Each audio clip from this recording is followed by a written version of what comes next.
Neri reached for her personal communicator, but like everything else, it was dead, killed by the same magnetic interference that had doomed their ship. She was stranded on a world classified as pre-spaceflight, with no working technology and no way to contact the Confederation. As darkness began to fall, the queen of the most advanced civilization in the known galaxy found herself trapped in the twisted wreckage of her ship, surrounded by the bodies of her loyal crew, at the mercy of a primitive world. And somewhere in the gathering gloom, she could hear the howl of Earth predators drawn by the crash. Her last conscious thought, before the pain and exhaustion overwhelmed her, was of the irony. How she, who had looked down on primitive worlds as beneath her notice, would now have to rely on one for survival. Then darkness claimed her, and Queen Neri slumped in her restraints, unconscious and alone in the Alaskan wilderness. The evening sun cast long shadows across Do-One's small cabin as he stirred a pot of stew over his wood-burning stove. The smell of herbs and vegetables filled the cozy space, mixing with the scent of pine from the fresh logs in his fireplace. After 15 years as a wilderness survival expert and search and rescue operator, he had chosen this quiet life in the Alaskan wilderness, far from the chaos of civilization. His dinner preparation was interrupted by a sound that made his blood run cold, a thunderous roar followed by the screech of tearing metal. The noise echoed across the valley, sending flocks of birds scattering into the darkening sky. Do-One's trained instincts kicked in immediately. He grabbed his emergency pack, always ready by the door, and stepped onto his porch. The sight that greeted him was unlike anything he'd seen in his years of rescue work. A trail of broken trees cut across the landscape, leading to what looked like a massive metal object about 2 miles from his cabin.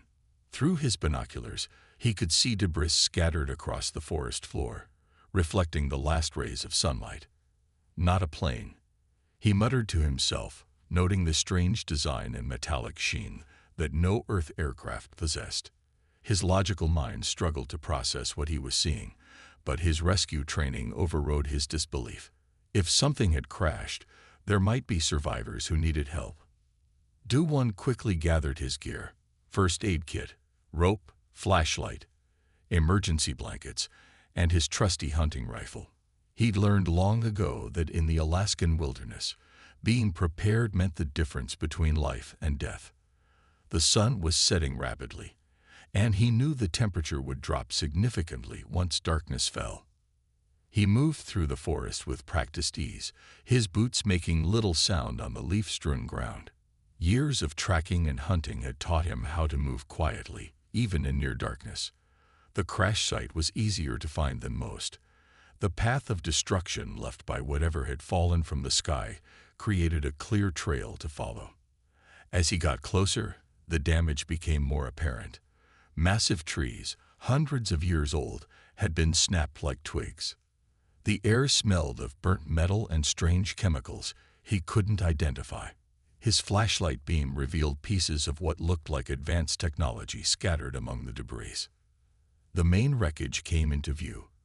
A sleek vessel unlike anything he'd ever seen. It was roughly the size of a small passenger plane, but shaped like nothing that should be able to fly. The hull was covered in strange markings that seemed to shimmer in his flashlight beam. "Hello," he called out, approaching cautiously. "Anyone alive in there?" No response came, but his trained eye caught movement through a tear in the hull. Drawing closer, he discovered what appeared to be a command center of some sort. Bodies were strewn about, clearly dead from the impact. Their appearance made him pause. Silvery skin, white hair, definitely not human. Then he saw her. Suspended in what looked like a safety harness, an elegant figure hung unconscious. Her skin had the same silvery sheen as the others, but there was something regal about her features. Blood, a surprising shade of purple, trickled from a wound on her forehead. Do-One's mind raced to process what he was seeing. Aliens. Actually aliens. His first instinct was to run, to pretend he'd never seen this. But as he watched the injured being struggle for breath, his humanitarian training took over. Injured was injured, human or not. He carefully made his way into the wreckage, testing each step to ensure the structure wouldn't collapse. The interior was cold. Whatever powered the ship had clearly failed. If the survivors stayed here much longer, the dropping temperature would become a serious threat. The wind howled through the towering pines of Alaska's wilderness, carrying whispers of an approaching storm. Above the ancient forest, something unusual disturbed the peace of the evening sky. A sleek vessel, unlike anything Earth had ever seen, wobbled dangerously as it descended through the atmosphere. Inside the ship, Queen Neri gripped her command chair, her silver-tinted skin glistening with sweat as warning lights flashed across the bridge. Her long white hair, traditionally worn in elaborate braids befitting her royal status, had come loose during the chaos.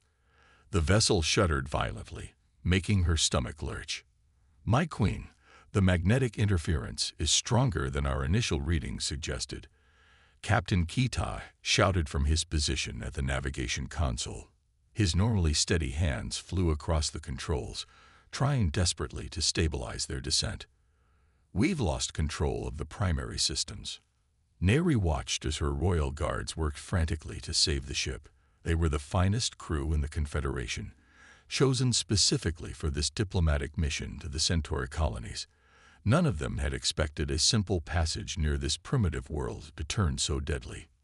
"Reroute power from the life support to the stabilizers," she ordered, maintaining her composure despite the dire situation. Years of royal training had taught her to remain calm in crisis. "We need to slow our descent." Lieutenant Sunmei, her chief engineer, shook her head. "The magnetic field is disrupting our power distribution network. Nothing responds to commands." The young officer's voice cracked with frustration as another system failed. Through the viewing screen, Neri watched Earth's surface rushing up to meet them. The ship's external cameras showed vast stretches of wilderness below, endless green forests, and snow-capped mountains. No signs of the primitive civilization they had detected, no help in sight.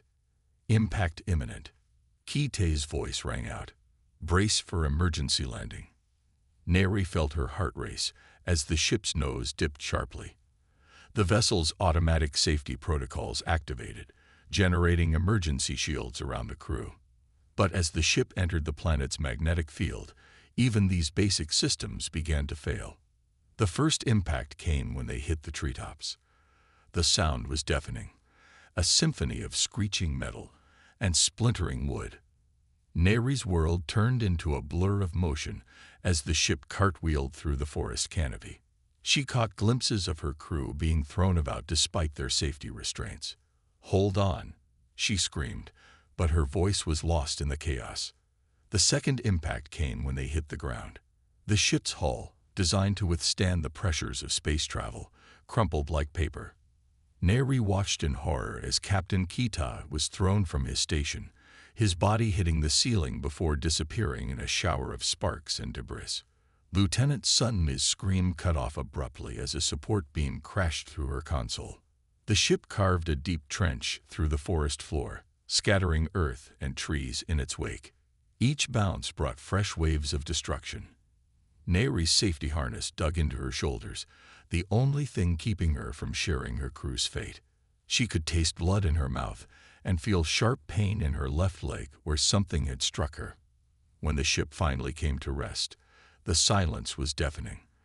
The emergency lights flickered weakly, casting eerie shadows across the devastation. Neri hung suspended in her harness, struggling to remain conscious. She could smell burning circuits and the unfamiliar scent of Earth's atmosphere seeping through the broken hull. "Captain," she called out weakly. "Lieutenant." Only silence answered her. Through blurry vision, she could see the bodies of her loyal guards strewn across the destroyed bridge. None of them moved. The realization hit her harder than the crash. She was alone, trapped on a primitive world with no way to call for help. Neri tried to free herself from the harness, but pain shot through her body. Her leg was definitely broken, and she could feel warm blood trickling down her face. The taste of copper in her mouth grew stronger. Years of diplomatic training hadn't prepared her for this kind of situation. Outside, She could hear strange sounds, the calls of alien wildlife, and the rustle of wind through trees. The viewing screen was shattered, offering glimpses of an orange sky as the sun began to set. The temperature inside the ship was already dropping as life support systems failed completely. Do-One chuckled as he whittled a new crutch from a straight piece of birch. Just knowledge and practice. Humans have always been good at making do with what we have. As the day progressed, Neri found herself increasingly intrigued by her rescuer's capabilities. She watched him repair her torn clothing using nothing but a needle and thread, preserve meat without stasis fields, and purify water using only charcoal and sand. Each demonstration challenged her preconceptions about technological advancement.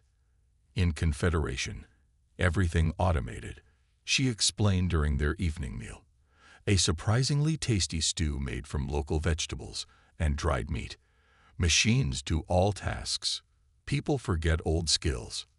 Do-One nodded thoughtfully as he stirred the fire. That's happening here too, in the cities. But out here, we still remember. Nature doesn't care about your technology. You have to work with what she gives you. The translator crackled as Neri attempted to express a complex thought.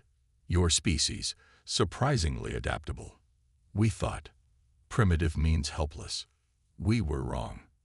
As night fell again, Do-One checked her bandages one final time. The herbal treatments were working better than either of them had expected. Her alien physiology seemed to respond well to Earth's natural medicines. The broken leg would take time to heal, but the smaller cuts and bruises were already showing improvement. Tomorrow, Do-One said as he banked the fire for the night, I'll teach you how to use the crutch I made. You should be able to move around a bit if you're careful. Neri looked at the simple wooden crutch, marveling at how this human had created something so perfectly suited to her needs using only basic tools. In her world, such items would have been designed by computers and produced by machines. As she drifted off to sleep, Neri found herself reconsidering everything she thought she knew about technological advancement.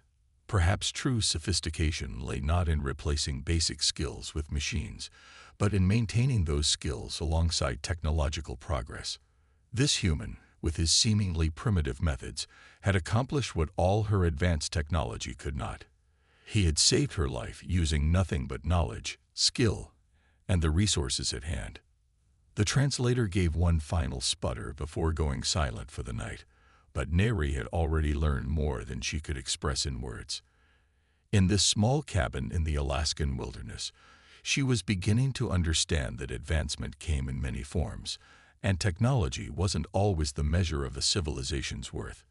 In the early morning gloom, Do-One's head snapped up at a sound that made his skin crawl. The long, mournful howl of a wolf, much closer than he'd ever heard near his cabin. Through the window, he spotted movement at the forest's edge, gray shapes slipping between the trees, drawn by the scent of death from the crash site. Queen Neri sat up in bed, her golden eyes wide with concern. Her translator crackled to life. Dangerous predators. Wolves, Do-One confirmed, checking his rifle. They've been circling closer since the crash. The smell of your crew has attracted them. He spoke gently, knowing she was still grieving her lost guards. On my world, would use energy weapons.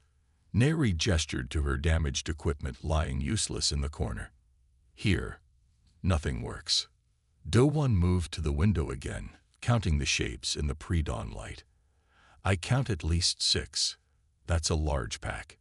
He turned to Neri, his expression serious. We need to move. They know where we are, and they're getting bolder. Neri stood carefully, testing her weight on the wooden crutch Do-One had made. Her leg was healing well, but she was far from fully recovered. Where can we go? I have a shelter higher up the mountain. It's defensible, and wolves rarely venture that high.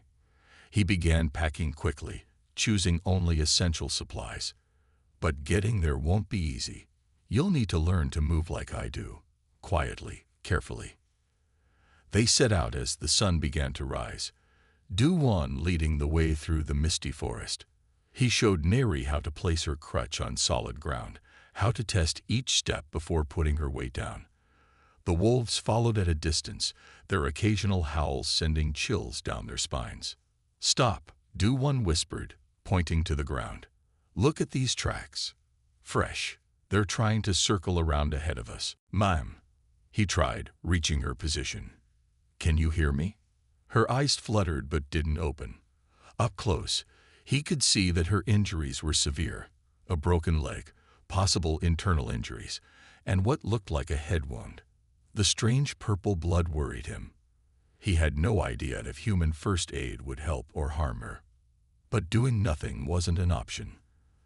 The night was getting colder, and he could hear wolves in the distance, drawn by the smell of death. Whatever she was, she needed help now. Do-One carefully cut through her harness with his knife, supporting her body to prevent her from falling. She was surprisingly light in his arms, almost weightless compared to a human of similar size. Her skin felt cool to the touch, though he couldn't tell if that was normal for her species or a sign of shock. "I've got you," he said softly, knowing she probably couldn't understand him, but hoping his tone would convey his intentions. "You're safe now." As he prepared to carry her out of the wreckage, her eyes opened briefly. They were a startling shade of gold, with no pupils, and they fixed on him with a mix of fear and confusion. She tried to speak, but the words were unlike any language he'd ever heard. "Easy now," he soothed, securing her in his arms.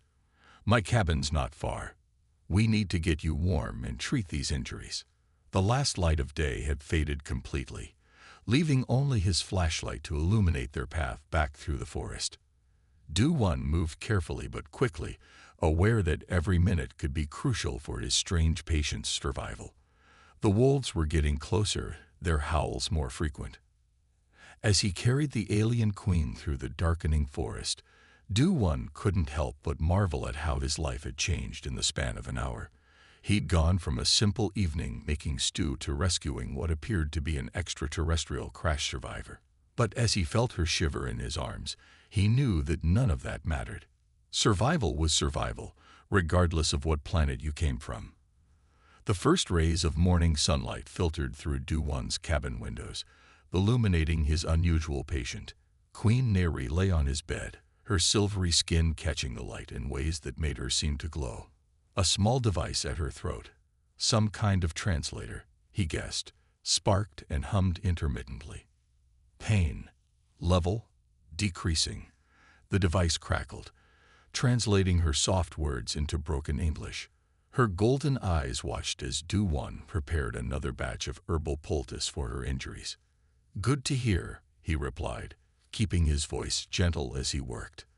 "This might sting a little, but it'll help with the healing." He carefully applied the mixture of crushed yarrow leaves and other medicinal plants to the gash on her arm. His grandfather, who had learned these remedies from his own father, would have been proud to see them helping someone from another world. Neri watched with fascination as Do-One worked. In her centuries of life, she had never seen medical treatment performed without advanced technology. Yet here was this primitive being, creating medicine from plants and treating her injuries with nothing but his hands and knowledge. "Your methods, primitive but effective," the translator sputtered. She winced slightly as he wrapped a clean bandage around her arm. "On my world. Medical pods, automatic healing." Do-One smiled as he secured the bandage. "Sometimes the old ways work just as well. My people have been using these plants for thousands of years." He moved to check her splinted leg, which he had set the night before using branches and strips torn from his spare sheets. Neri tried to sit up, but Do-One gently pressed her back down.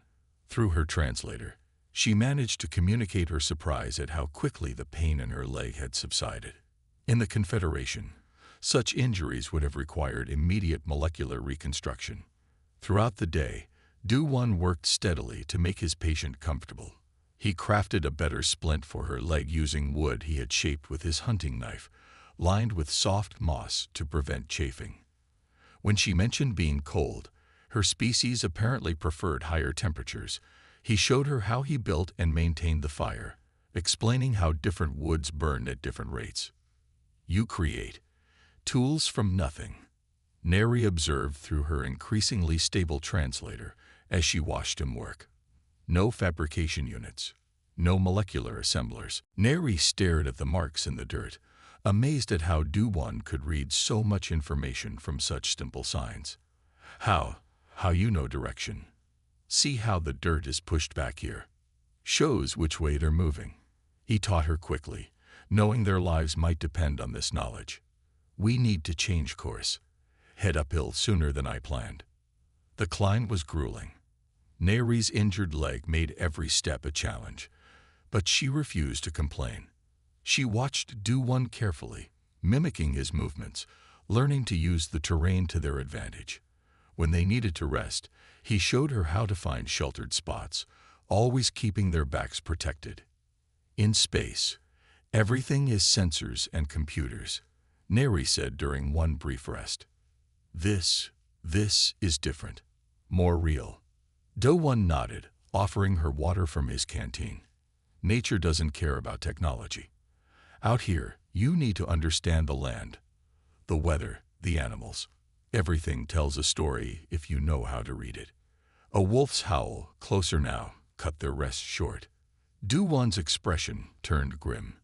They're getting bolder, hungry enough to consider us prey, despite your alien scent. They moved faster now, but carefully. Do-One taught Neri to watch for broken twigs, disturbed leaves, signs that would warn them of wolves approaching.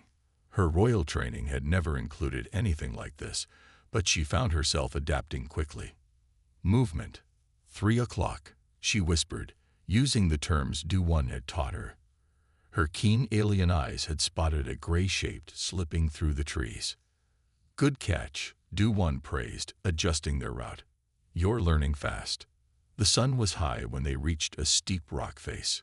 Do-One's shelter was visible above them, a natural cave with a reinforced entrance. But between them and safety, the wolves had finally shown themselves.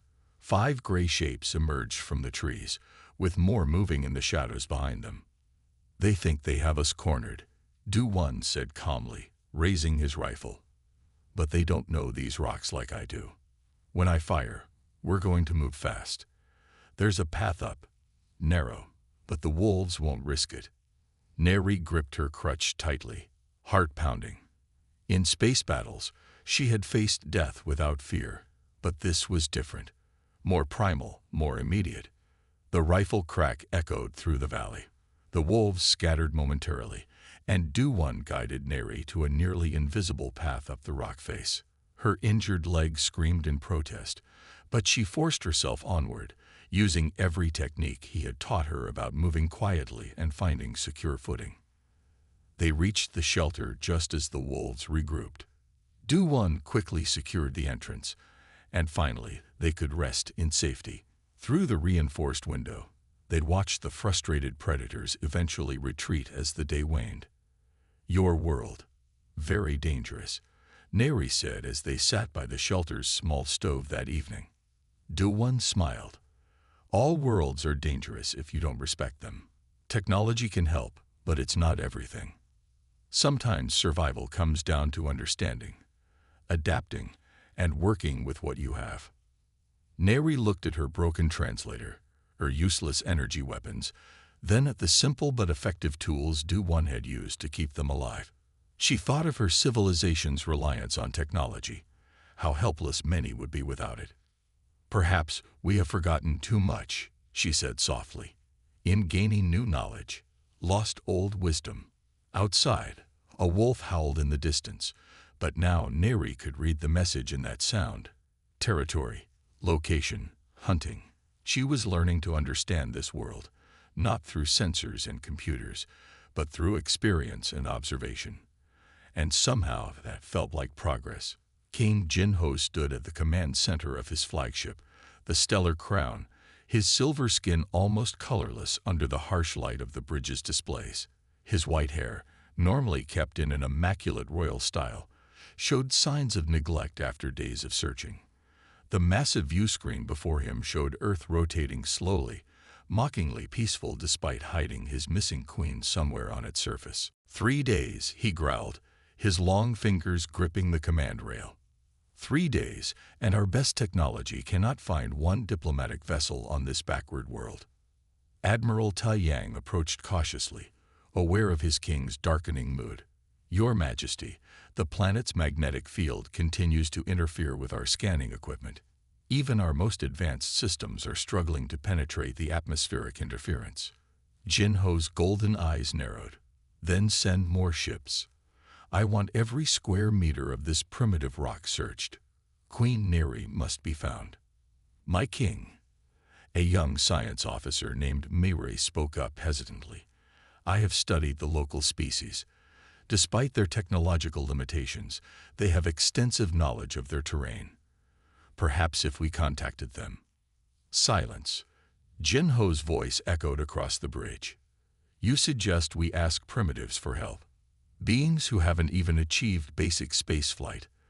The very notion insults our civilization. The bridge crew fell silent, watching as their king paced before the viewscreen. Below them, clouds swirled across Earth's surface, hiding whatever secrets lay beneath. Launch another wave of search drones, Jin Ho ordered. Adjust their sensors to compensate for the magnetic interference. Admiral Tai Yang cleared his throat. Sire, we've already lost 30 drones to the magnetic disturbances. Our backup systems are running low. Jin Ho slammed his fist against a nearby console. Then build more. We are the most advanced civilization in the known galaxy. We will not be defeated by simple magnetic fields. As if in response to his outburst, alarms blared across the bridge. Another search drone had fallen victim to Earth's magnetic field, its signal disappearing into static. Your Majesty, Mirai ventured again. The humans have developed methods to navigate these magnetic disturbances. They use simple but effective tools that don't rely on our type of technology. Jin Ho turned to face her, his expression thunderous. And how do you know this, science officer? I've been monitoring their communication networks, she explained, standing her ground. They have extensive experience in search and rescue operations in their most challenging terrains. They understand their world in ways we don't. Understanding. Jin Ho laughed bitterly. They ride in combustion vehicles and communicate through primitive radio waves. What could they possibly understand that we don't? Admiral Tai Yang studied the latest search data on his tablet. The magnetic interference is getting worse, Your Majesty. We're detecting some kind of solar activity that's strengthening the planet's magnetic field. Jin Ho watched as another search drone's signal vanished from their screens. Each failure felt like a personal insult to his authority, to the superiority of their civilization. The humans, Mirai continued carefully, have learned to work with their planet's natural phenomena rather than trying to overcome them. Their methods might seem primitive to us, but they're effective in these conditions. Enough. Jin Ho's voice cut through the air like a blade. I will not have my queen's life depend on primitive beings who haven't even left their own atmosphere. Continue the search. Double the drone production. Use every ship in the fleet if necessary. Hours passed into days. The Stellar Crown's resources dwindled as more drones and equipment fell victim to Earth's magnetic field. The crew watched their king's desperation grow with each failed attempt. On the 6th day, as Jin Ho stared at yet another failed scan attempt, Mirai approached with new data. Your Majesty, I've analyzed the crash trajectory. Given the magnetic interference patterns, the ship most likely went down in this region. She highlighted a vast wilderness area on the display. Then send everything we have to that area, Jin Ho ordered. Sire, she persisted, this is exactly where the magnetic interference is strongest. But the humans who live in this region, they know every mountain, every valley. They have rescue teams trained specifically for these conditions. Jin Ho gripped the command rail until his knuckles turned white. The thought of his queen, possibly injured, possibly worse, while he floated helplessly above this primitive world, was almost unbearable. But to ask these primitives for help, The very idea went against everything he believed about their civilization's superiority. "Your Majesty," Admiral Tai Yang said softly, "perhaps our advancement has become our weakness in this situation. Sometimes the simplest solution is the best one."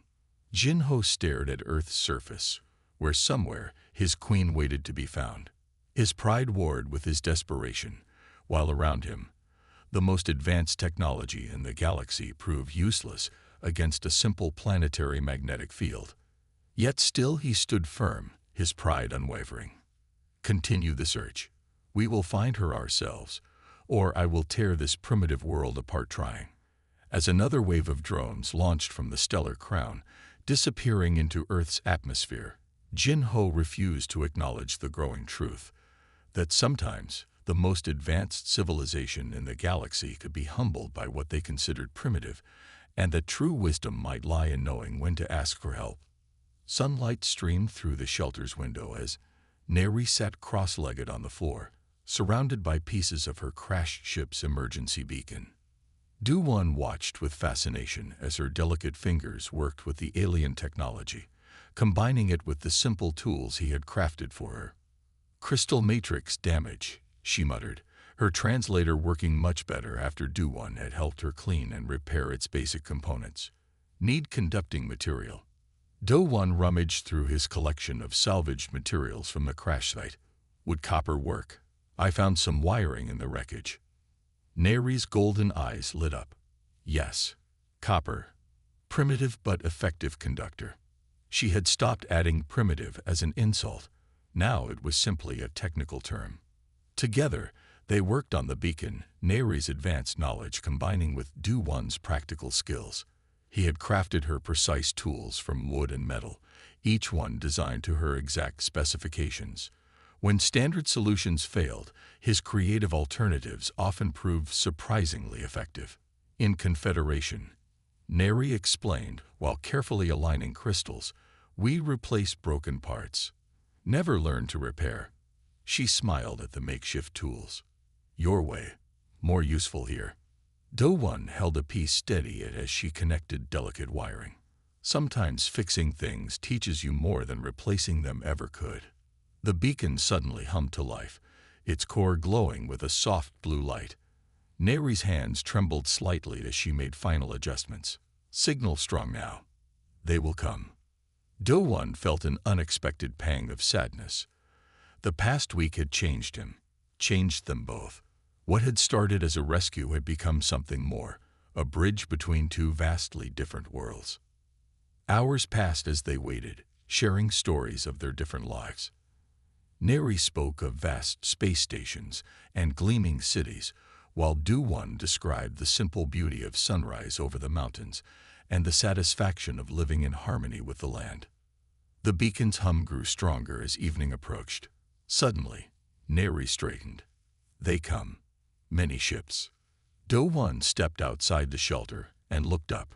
Through breaks in the clouds, he could see multiple lights descending. Not the usual aircraft he occasionally spotted, but something far more advanced. The first ship landed in a cleared area near the shelter, its sleek design making it look impossibly delicate against the rugged landscape. The others held position overhead, their presence making the air vibrate with power. A tall figure emerged from the landed vessel, his royal clothing marking him as someone of importance. His face showed a mix of relief and disbelief as Neri emerged from the shelter, leaning on her wooden crutch. "My queen," King Jin Ho called out, rushing forward. "We've searched everywhere." He stopped short, staring at her simple earth clothing and the primitive wooden tools she carried. "My king," Neri replied formally, then softened her tone. "Jin Ho, I would like you to meet Du-Won. He saved my life and taught me more than our advanced civilization ever could." Jin Ho looked at Du-Won with barely concealed disdain. "This primitive being. Surely you jest, my queen." Neri's voice took on a steel edge that made Jin Ho step back. "This primitive being did what all our technology could not. He found me, healed me, and protected me. While our ships searched blindly above, he read the forest itself to keep us safe." Do-One stood quietly, observing the interaction. He noticed how Neri had straightened to her full height despite her injured leg, how her voice carried natural authority. But he has nothing, Jin-Ho protested. No scanning equipment, no medical pods. No. He has knowledge. Neri interrupted. Real knowledge, not just technology. He can read the weather in the clouds, find food in the forest, create tools from raw materials. When our technology failed, his skills kept us alive. Jin-Ho looked around at the simple shelter, the handcrafted tools, the repaired beacon. His expression slowly changed from disdain to reluctant understanding. Perhaps, he said carefully, we have something to learn here. Neri picked up one of Do-One's handcrafted tools. We have forgotten too much, my king. In our rush to advance, we've lost touch with the fundamental skills that truly matter. The rescue ships hummed overhead as Neri prepared to leave. She turned to Do-One, her golden eyes meeting his dark ones. Thank you, she said simply, but her voice carried depths of meaning. Do-One nodded, understanding everything she wasn't saying. The forest will remember you, he replied, using a traditional farewell from his people. As Neri boarded the ship with Jin-Ho, she took one last look at the simple shelter that had taught her so much about true advancement. The lesson wasn't about technology versus primitive skills. It was about maintaining wisdom while moving forward, about remembering the fundamental truths that no amount of technology could replace. The ships rose silently into the darkening sky, leaving Do-One alone once more. But as he watched them disappear into the clouds, he knew that something had changed. Two worlds had met and learned from each other, proving that advancement came in many forms, and wisdom could be found in the most unexpected places. 1 year after the crash, Do-One stood before a curious group of students on his expanded property in Alaska. Silver-skinned aliens stood shoulder to shoulder with humans, all watching intently as he demonstrated how to start a fire using nothing but natural materials. Technology can fail, he explained, his words translated instantly by the new communication devices the Confederation had provided. But knowledge, real knowledge, never does. His hands moved skillfully, creating sparks that caught the dry tinder. In the distance, Queen Neri watched from the deck of the new diplomatic outpost built near Do-One's cabin. Her leg had healed completely, but she still occasionally used a carved wooden cane, not from necessity, but as a reminder of the lessons she had learned during those crucial days after the crash. King Jin-Ho stood beside her, his former arrogance replaced by thoughtful wisdom. I still remember my disbelief when I first saw you using those primitive tools, he said softly. Now look at us, our most promising young officers learning survival skills from a human. Neri smiled as she watched Do-One guide an alien student's hands, teaching them how to test plant fibers for strength. We needed this reminder of what true advancement means. Our technology made us forget the importance of fundamental knowledge. The changes had come gradually but steadily over the past year. After Neri's rescue, the Confederation had been forced to reevaluate its criteria for classifying civilizations.